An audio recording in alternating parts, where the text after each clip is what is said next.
Peran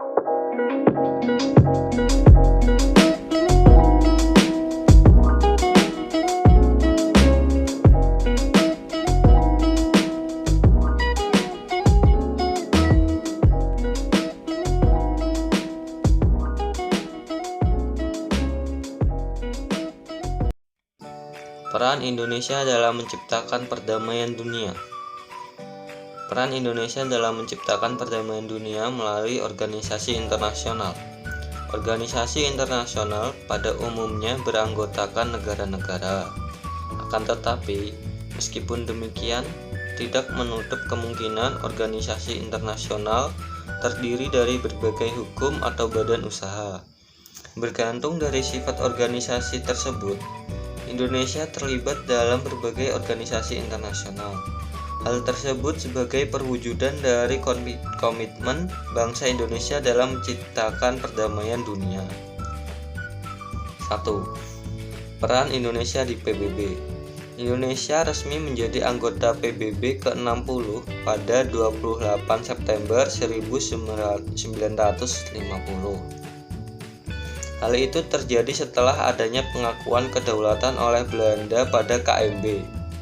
Sebagai anggota PBB, Indonesia terdaftar dalam beberapa berada di bawah PBB seperti WHO, WTO, dan FAO, dan lain-lain.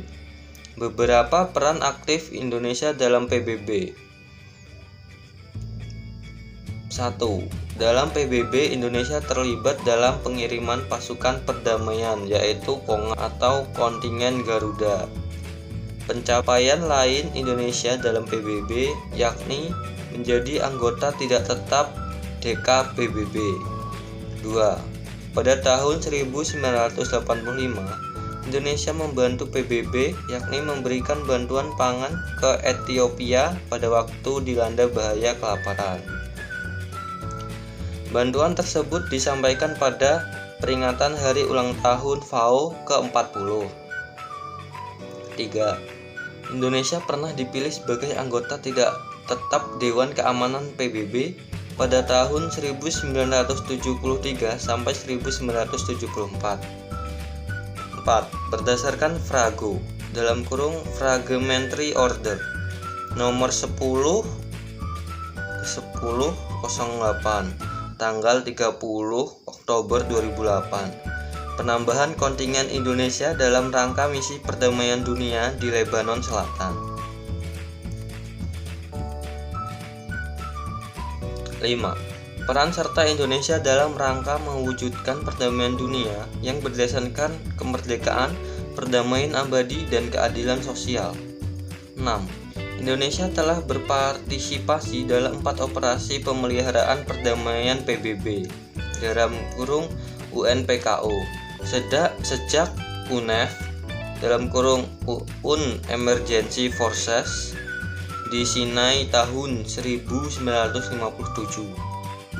7. Penyumbang pasukan, polisi, Troops Police (Contributing Country) dengan jumlah personil sebanyak 1.618. Saat ini Indonesia terlibat aktif 6 UNPKO yang tersebar di 5 negara. 8. Pengiriman PKD di bawah bendera PBB menunjukkan komitmen kuat bangsa Indonesia sebagai bangsa yang cinta damai. 9. Indonesia menyatakan kemerdekaannya pada tanggal 17 Agustus 1945. Mesir segera mengadakan sidang Menteri Luar Negeri negara-negara Liga Arab pada 18 November 1946. Mereka menetapkan tentang pengakuan kemerdekaan TI sebagai negara merdeka dan berdaulat penuh. Pengakuan tersebut adalah pengakuan de jure menurut hukum internasional. 10. Awal pekan ini, Indonesia berhasil terpilih sebagai anggota tidak tetap Dewan Keamanan PBB pada pemilihan yang dilakukan Majelis Hukum PBB melalui pemungutan suara dengan perolehan suara dengan perolehan suara 158, dukungan dari keseluruhan 192 negara anggota yang memiliki hak pilih. 2. Peran Indonesia dalam ASEAN. Peran Indonesia dalam ASEAN sangat besar, diantaranya sebagai berikut. 1. Indonesia merupakan salah satu negara pemrakarsa berdirinya ASEAN pada tanggal 8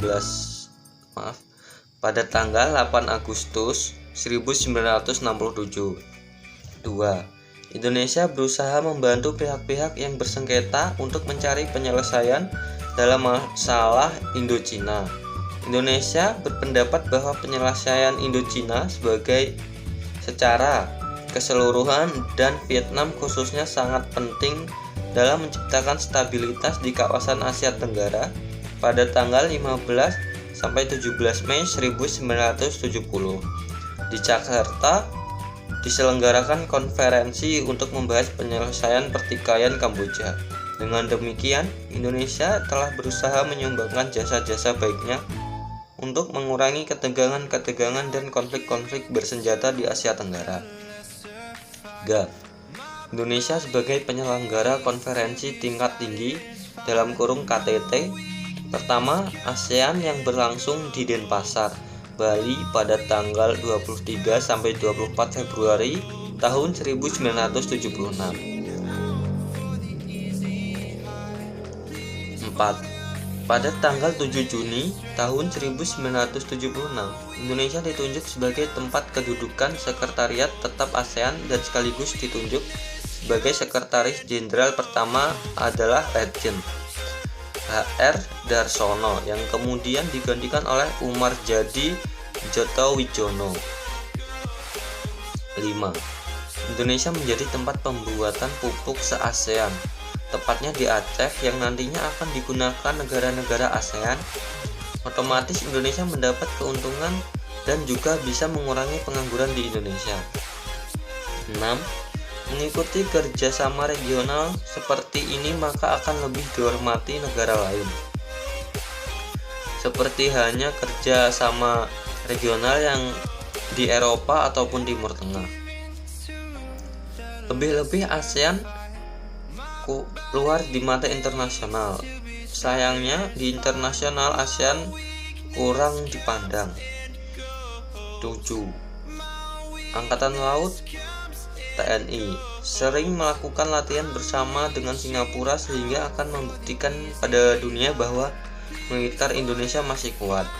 Dan Indonesia pun melakukan perjanjian ekstradisi di semua negara ASEAN, walaupun agak lama untuk mendekati Singapura, dan seterusnya. 3. Peran serta Indonesia dalam gerakan non-blok.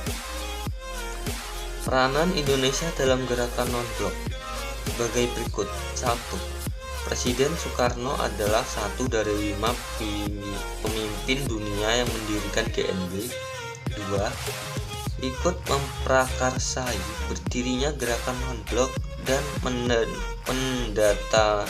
menandatangani deklarasi Beograd sebagai hasil konferensi tingkat tinggi gerakan non-blok 1 pada tanggal 1 sampai 6 September tahun 1946. Pada tahun 1961. 3. Indonesia menjadi pemimpin GNB pada tahun 1991. Saat itu, Presiden Soeharto terpilih menjadi ketua GNB. Sebagai pemimpin GNB, Indonesia sukses menggelar KTT ex-GNB di Jakarta. Indonesia juga berperan penting dalam meredakan ketegangan di kawasan bekas Yugoslavia pada tahun 1991. Berikutnya, Indonesia sebagai tempat penyelenggaraan konferensi tingkat tinggi gerakan non-blok yang berlangsung pada tanggal 1 sampai 6 September 1992 di Jakarta. 6. Ekspor dan impor perdagangan Indonesia dalam ekspor dan impor perdagangan Indonesia dengan negara anggota GNB.